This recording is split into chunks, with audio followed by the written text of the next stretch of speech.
Echoes of the waking dream. I never thought I'd end up in a place like this. My name's Alex, and about a year ago, I was just another burnt-out grad student in psychology, scraping by on freelance gigs and coffee. That's more sludge than stimulant. I'd been scrolling through obscure job postings on some dark corner of the internet, those sketchy forums where academics whisper about under-the-table research, when I stumbled upon the 8B, seeking assistant for innovative sleep study, remote location in Northern Europe, generous stipend, confidentiality required. It sounded too good to be true, but with student loans breathing down my neck, I applied anyway. A week later, I got an email from Dr. Ilara Voss, inviting me to an interview via video call. She was sharp, intense, with eyes that seemed to pierce through the screen. "We're pushing boundaries, Alex," she said, her voice calm but laced with an undercurrent of excitement. "This isn't your standard REM cycle observation. We're exploring the edges of consciousness." I nodded along, pretending I understood more than I did.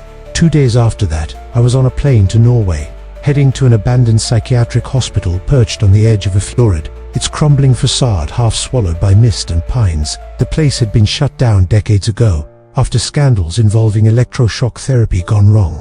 But Dr. Voss had repurposed the underground levels, old colonial-era bunkers, from when the Brits or someone had a foothold here for her dream research center. The descent into the bunker was my first real hint that this wasn't a normal gig. The elevator creaked like an old man's bones, dropping us into a labyrinth of concrete halls lit by flickering yellow bulbs that cast long, wavering shadows. The air was thick with the smell of damp mold and rusted metal, like blood mixed with earth. Ancient CRT monitors hummed in the corners, their green glow reflecting off tangled nests of wires and outdated equipment. Pipes dripped rhythmically, echoing like distant whispers. Dr. Voss led me through it all with a brisk stride, explaining the setup.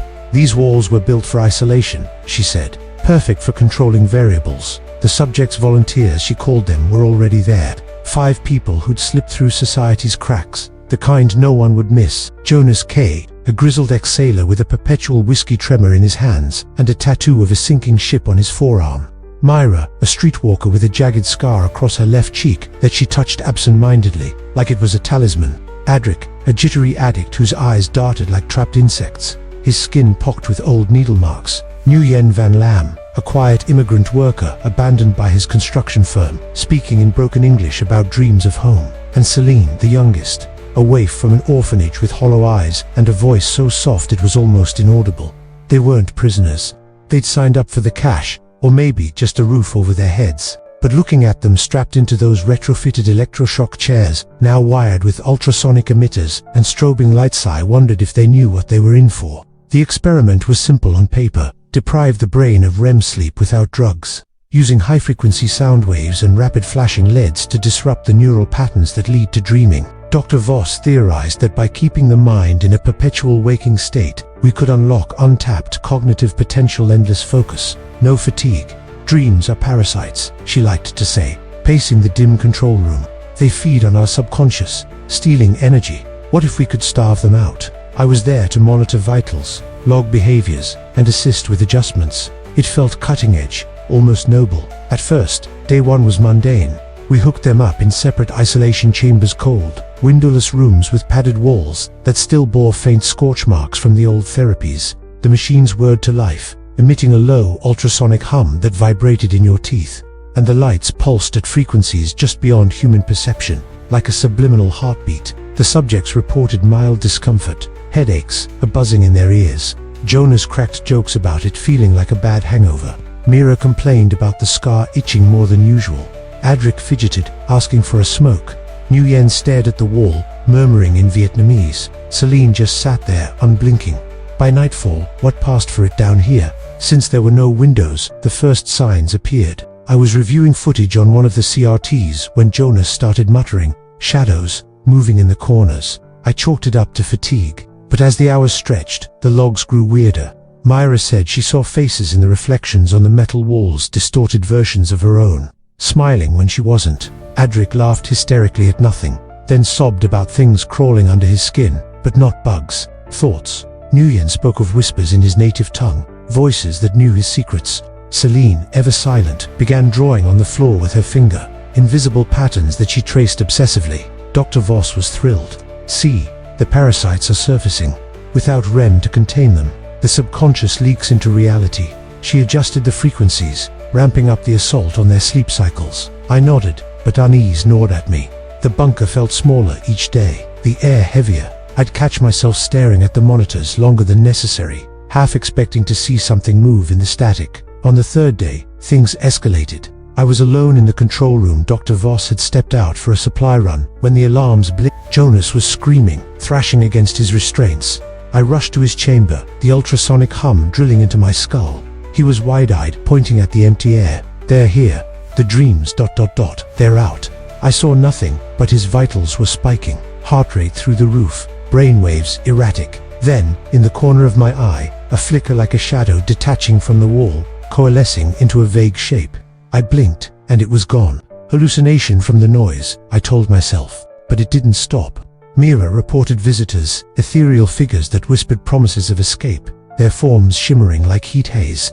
She clawed at her scar until it bled, saying it was a doorway they were trying to pry open. Adrik's laughter turned to pleas. He described dream parasites latching onto his thoughts, sucking them dry until he couldn't remember his own name. Nguyen began conversing with the air, arguing in hushed tones about debts unpaid. Celine... She just smiled now, a vacant, knowing smile that chilled me more than the screams. I confronted Dr. Voss that night, under the sickly yellow lights. "This isn't just sleep deprivation. They're seeing things real or not. It's breaking them." She waved it off, her eyes gleaming. "Breakthroughs require sacrifice. The parasites are manifestations of repressed psyche. By forcing them out, we're freeing the mind." But I noticed her hands trembling slightly as she typed notes. Was she sleeping? Down here, with the constant hum echoing through the vents, it was hard for anyone to rest. By week 2, the boundary blurred. I'd awake from fitful naps, snatched in a cot in the corner, to find scribbles on my notepad that were mine. Fragmented sentences like they wait in the wake, or echoes of me. The subjects were deteriorating. Jonas's skin grew pallid, veins bulging like roots under frost. He spoke of a hunger in the shadows, things that fed on wakefulness itself. Myra's reflections started moving independently on the monitors. I'd rewind the tape, and there they'd be, waving when she slept. No, she wasn't sleeping. None of them were. The devices ensured that. Adrik was the first to crack fully. One evening, as I adjusted his emitters, he grabbed my arm with surprising strength. "Listen," he hissed, eyes wild. "They're not just in our heads. They're spilling over. I hear your voice in them, yours and hers." I pulled away, heart pounding. That night, reviewing audio logs, I heard it, faint, buried under static. My own voice murmuring, "Help us," in a loop. Impossible. I hadn't said that. Dr. Voss began acting strange too. She'd muttered to herself, glancing over her shoulder at empty halls. "I hear them," she confessed one dim morning, her face gaunt under the CRT glow. My own thoughts echoed back from their minds. "The parasites... They're linking us." I wanted to stop the experiment, but she insisted. "We're close.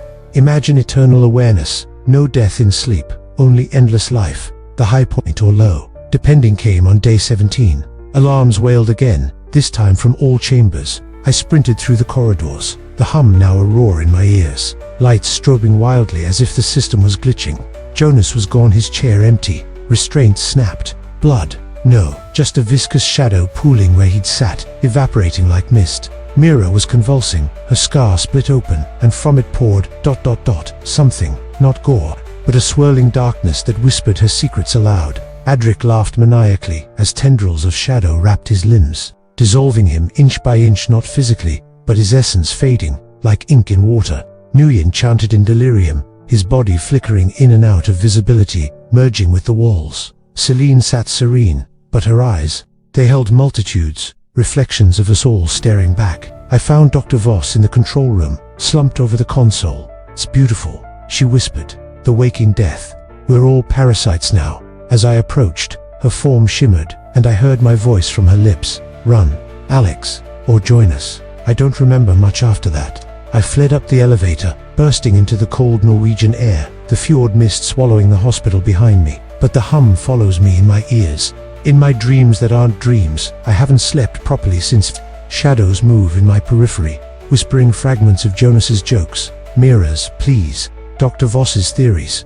Are they real, or am I still down there, trapped in eternal wakefulness? Sometimes, I hear her voice Alaris echoing my thoughts before I think them, and Celine's smile.